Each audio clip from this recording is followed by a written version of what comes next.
Bonjour à tous, aujourd'hui on va pêcher de nouveau en eau douce et ça me fait plaisir parce que j'adore la pêche des carnassiers. Donc on est de nouveau à Dinan, qui est une très belle ville et surtout un très bon poste, notamment pour le sandre. On avait déjà pêché à Dinan la perche à la balle nickelée. Aujourd'hui on va chercher le sandre. Alors on est juste à l'heure légale et on a déjà eu la première touche. Aujourd'hui je pêche avec un ami, Franck. Franck, c'est toi qui viens d'avoir la première touche. C'était quoi d'après toi? Alors, je pense que c'était un sandre, vu la tape bien franche que ça m'a fait. Ouais, un beau toc.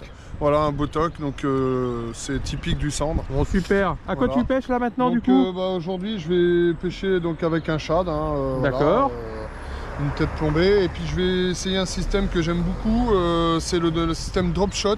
Voilà. C'est-à-dire qu'on a un plomb et le leurre est décalé du fond. Voilà. C'est ça. C'est pour donc ça va passer légèrement au-dessus des obstacles. Voilà, c'est ça. Alors que le plomb va permettre la proximité du fond en permanence. Voilà, ça va faire voilà, ça, très bien.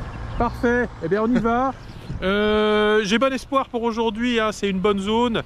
Donc on espère le gros sandre, c'est vraiment le premier objectif du jour. Sur la chaîne Naturaliste, on a déjà présenté la perche, justement cette sortie à la balle nickelée. On a présenté une belle sortie au brochet, et d'ailleurs deux belles sorties au brochet dans la vidéo. Je vous invite à regarder cette vidéo sur le brochet qui est finalement assez complète pour la pêche en étang. On fera le lac plus tard, mais pour l'étang elle est pas mal. Et aujourd'hui donc l'objectif c'est le sandre. Voilà, le jour s'est levé et on insiste parce qu'on a eu plusieurs tapes. Ils sont difficiles, ils prennent du bout des lèvres. Mais ils sont là, on les a vus, les cendres sont là. Donc vous voyez, Dinan, le port est là-bas. Toute cette zone-là est connue, c'est une très bonne zone pour le sandre. Mais du coup, comme toutes les zones connues, les poissons sont toujours un peu difficiles aussi. Il y a du gros sandre ici. Et donc... il va mettre un petit one-up shad sur son montage drop shot, justement pour essayer de décider ces poissons qui prennent du bout de la gueule. Alors, je vais vous montrer un petit peu comment je pêche. Donc vous prenez un shad, et là vous voyez, juste à la sortie du ruisseau qui est là-bas, évidemment, il y a une zone avec un peu de courant et puis juste un contre-courant en bordure, et c'est souvent dans cette limite courant contre courant qu'on trouve les cendres. Et tout à l'heure ils étaient en train de chasser, j'ai eu plusieurs tapes mais vraiment du bout des lèvres, dommage. Donc c'est tout simple, c'est une animation en lancer ramené au ras du fond, pas d'énervement, et vous prenez des shads très souples qui réagit. Tiens, regardez, il était derrière. Oh là là, il y en a plein. Ils sont là. Ah là, il était derrière le leurre. Ah bah, qu'est-ce que ça peut être? De la grosse perche, tu penses? Bah, moi, je dirais plutôt, je sais pas, faut que je vois, mais dis donc, un remous comme ça, tiens, regarde là-bas encore. Ils sont là, ils sont en train de chasser. On va les prendre, c'est sûr. Allez, on y va. Là, il était juste derrière. Et je mettrais bien un coloris perche, moi. Oui.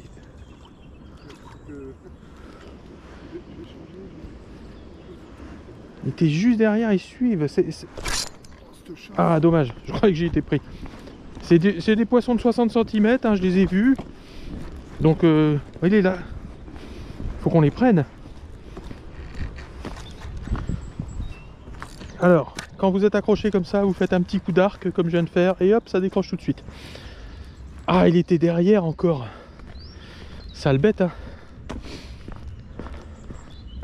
Alors on va s'éloigner un petit peu de la zone de chasse. C'est bon, les autres pêcheurs sont partis. Il y avait des pêcheurs là-bas, ils sont partis. Et on va essayer de les prendre parce qu'on n'aura pas forcément 50 occasions comme ça dans la journée. Ils sont encore là-bas, regarde. Encore un remous là. Ils sont là. C'est des poissons de 60 cm, j'ai l'impression. C'est pour ça que je pense que c'est plutôt du cendre.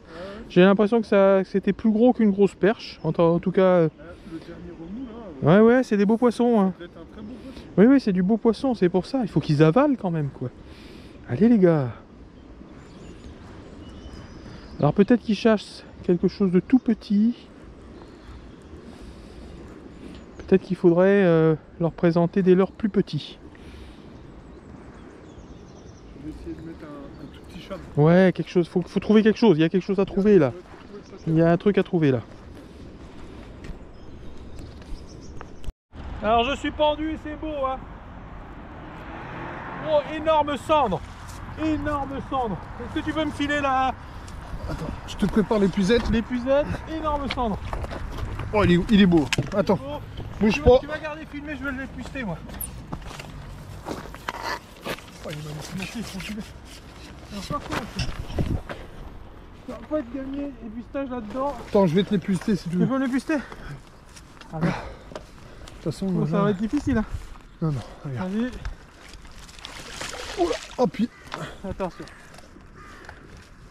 Ah oui. Vas-y. Oui, bien. Il est bon, je pense. Non, non. Ah, mais il est trop gros. Vas-y, essaye. Oh, il est trop gros. C'est la ronce qui est dedans qui me. Si, ça y est, je crois. Oh, qu'est-ce qu'il est lourd. Allez, vas-y. Essaye. Je lève. Oui, il y est. Tire le droit. Oui. Oh, la vacherie. Oh, le monstre. Pour que l'épuisette casse quand même. Elle est magnifique. Ouais. C'est bon. Allez, on y va. Il y a un 90 là. Ah bah facile. Oh. Oh. On a eu du mal à la voir toute la journée. Toute la journée, ouais, nous a... Toute la journée. T'as mis une grosse frappe ou... Non, très légère. À peine ça. J'ai à peine senti... Bon, c'est un poisson exceptionnel. Hein. C'est un poisson exceptionnel.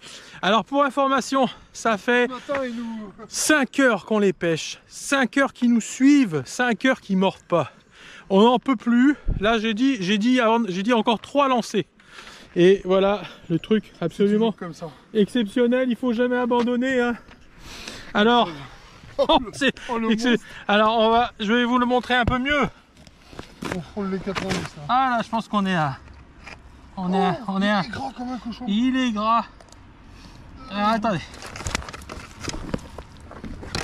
Oh le monstre. Oh attends. Fais gaffe qu'il reparte pas dans l'autre sens. Ça serait dommage. Alors, voilà, celui-là, je peux vous dire qu'il n'y a pas besoin de le montrer près de la caméra. Hein. Ça, c'est un beau fiche. Hein. C'est un poisson qui doit faire 85, je dirais, quelque chose comme ça.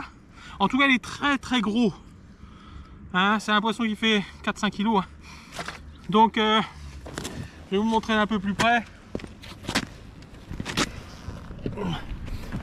Voilà, bah, ça sera le seul de poisson de la journée, mais on va le conserver évidemment celui-là, hein, parce que le cendre, c'est absolument délicieux. Ah, j'ai eu du mal à le prendre. Et celui-là. Et alors, je suis très content parce que pour le coup, c'est le premier cendre de la chaîne Naturaliste. Et donc, je vais pouvoir un peu vous parler de ce poisson. Alors, on l'a mesuré. Hein, il n'est pas si long que ça. Il est 81 cm en fermant. Hein, 81 en fermant la queue. Mais énorme poisson. Belle bête. Vraiment, c'est magnifique. Hein. Et donc... ça mérite de faire des journées comme ça. Un petit mot sur le fait de conserver ses prises. Ce poisson, je viens de le tuer, hein, je l'ai tué proprement, un coup sur la tête. C'est la façon la plus simple de tuer le poisson. Je le conserve et maintenant que j'ai un gros poisson, j'arrête la pêche. C'est toujours comme ça que je fais. Alors, je sais qu'il y a énormément d'amateurs de la relâche qui vont, comment dire, hurler. Mais c'est la meilleure façon de pratiquer, hein, tout simplement parce qu'en fait en multipliant les prises et en multipliant la relâche, c'est aussi un risque finalement de tuer beaucoup plus de poissons parce que tous les poissons ne survivent pas à la relâche. Et ensuite il faut savoir que dans le débat mondial, hein, c'est pas un débat français, mais dans le débat mondial sur la pêche sportive, c'est précisément la relâche qui est montrée du doigt.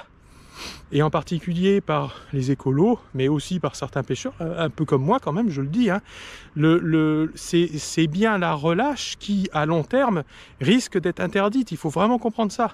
C'est la relâche qui, dans une multitude de situations, alors pas ici, hein, ici il n'y a pas beaucoup de fond, on peut quand même relâcher les poissons en bonnes conditions, pour le coup, heureusement, parce que ça permet aussi de relâcher les juvéniles. Mais si vous voulez, il y a plein de conditions, notamment les pêches en mer, en profondeur, où la relâche est quasi impossible. On relâche du poisson qui va mourir. Et ça, il faut le comprendre. Et donc, dans le débat qui n'est pas prêt de finir, mais qui a, à mon avis, une grande chance de finir de cette façon, c'est-à-dire avec l'interdiction de la relâche, il faut quand même être prêt et avoir les bons arguments, et comprendre que garder un poisson pour la consommation pour sa famille, ça se défend parfaitement, et qu'inversement, jouer avec des poissons toute la journée, les remettre à l'eau et créer une mortalité pour rien, en quelque sorte, c'est très dur à défendre d'un point de vue éthique, et c'est notamment très dur à défendre envers les gens qui ne sont pas pêcheurs. Et à long terme, il y a de très fortes chances que la relâche soit interdite, parce que c'est précisément la relâche qui pose un problème d'un point de vue éthique, et certainement pas le fait de garder un poisson pour la consommation. Alors, je vais me faire un plaisir avec ce magnifique poisson, et je vais vous présenter le cendre, un des carnassiers qui manquait pour la chaîne naturaliste. Alors, on avait fait la perche, un des carnassiers les plus courants de nos eaux, un percidé. On avait fait le brochet, un ésocidé. Et voici le cendre, et la liste est à peu près complète parce que on fera pas beaucoup le silure. Hein. Le silure, bon, on en prendra forcément, mais si vous voulez, le silure, je ne le recherche pas tant que ça. C'est pas un poisson que j'ai vraiment en affection, le silure. D'autant que il faut considérer comme une espèce invasive. Hein. Le silure était tout à fait en équilibre dans son milieu d'origine, mais il a détruit des écosystèmes un peu partout en Europe, notamment en Espagne. Ça a été une catastrophe. En France, il y a une grosse baisse du blanc. Et d'un point de vue, enfin, je vous le dis en tant qu'ichtyologue, hein, les scientifiques sont d'accord sur ce point. D'un point de vue des effets de son introduction, parce que c'est une introduction, ce sont les pêcheurs qui en mettent partout, le silure est une catastrophe pour l'environnement. Donc, je n'aime pas beaucoup le silure, donc je pense pas que j'en parlerai beaucoup dans ma chaîne. Par contre, ce beau cendre, regardez comme il est beau. Et donc, ce qu'il y a de très particulier avec le cendre, c'est cette gueule armée de canines. Regardez ces canines imposantes. Hein. Il y en a dans la mâchoire supérieure et il y en a... Comment? Je viens d'en louper un. Ah, Franck a failli avoir son cendre aussi. Hein. Ça va venir pour Franck aussi, j'espère. Et donc, voilà, ces énormes canines qui caractérisent l'espèce.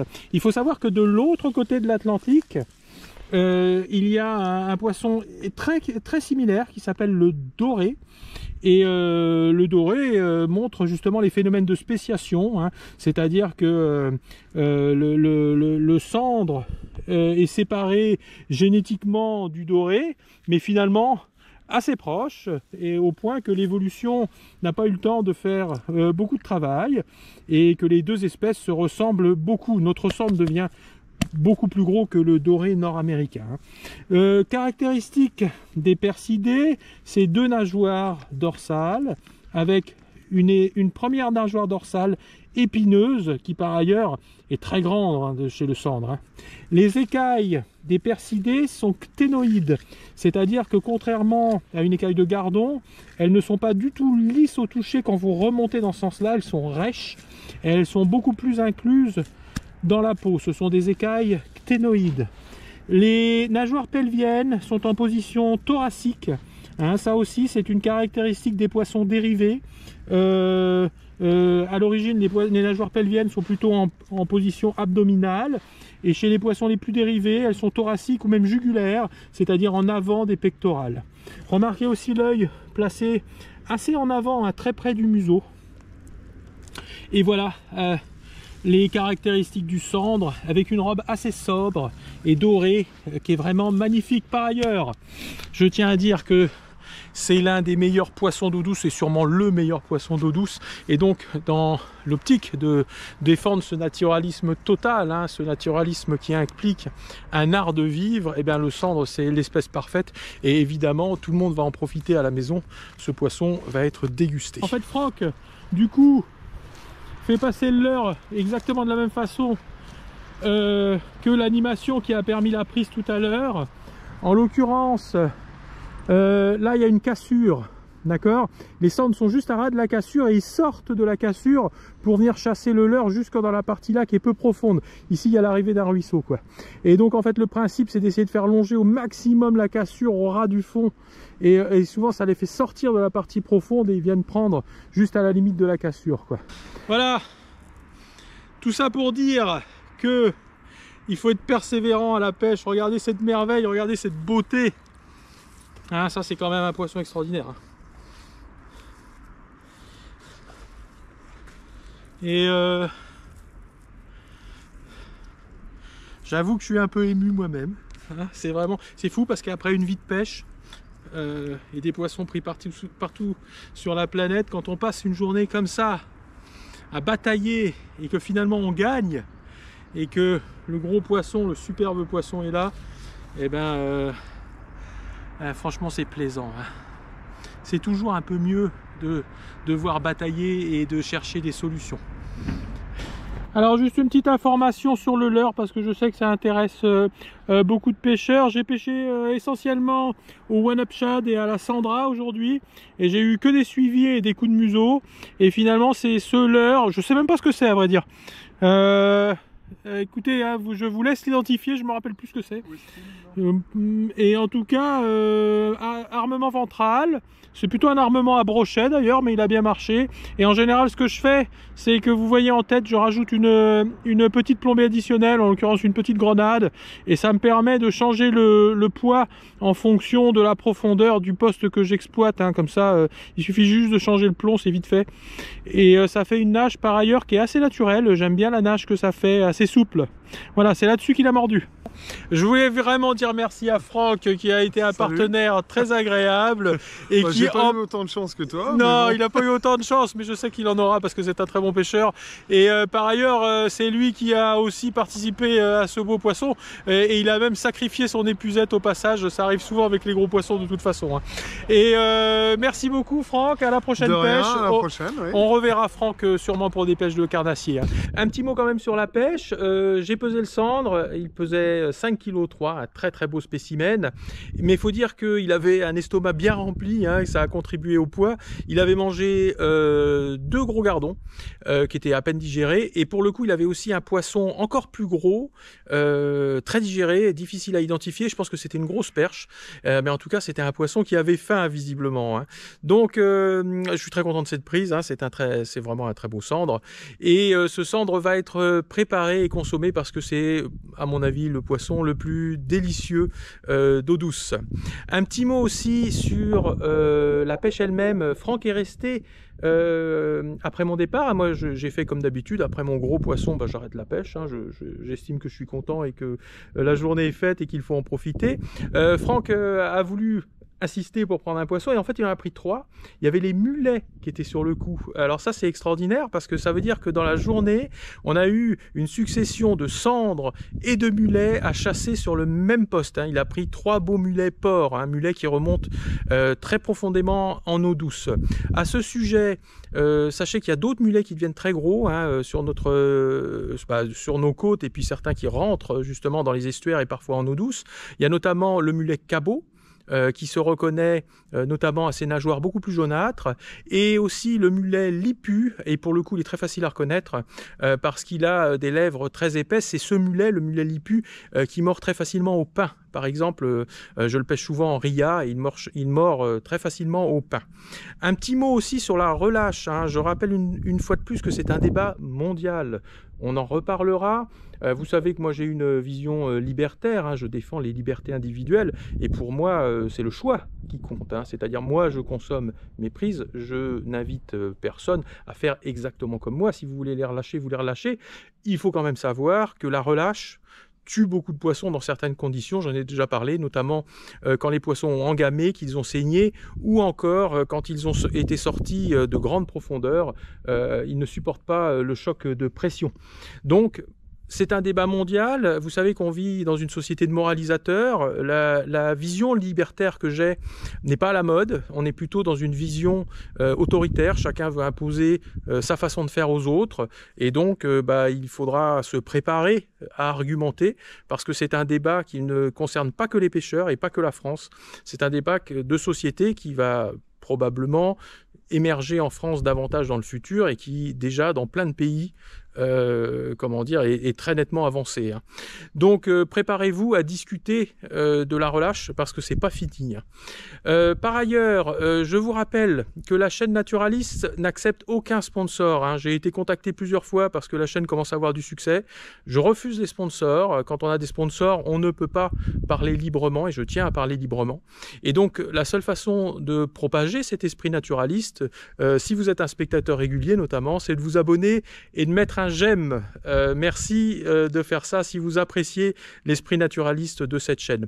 Je vous rappelle aussi que vous pouvez retrouver les techniques que je présente dans la chaîne naturaliste dans mes ouvrages. Par exemple, le guide complet de la pêche, qui est un ouvrage qui marche bien et qui est très apprécié. C'est déjà la 2e édition. Ou encore dans mon magazine, Pêche Magazine. C'est un trimestriel. Je suis rédacteur en chef pour ce magazine.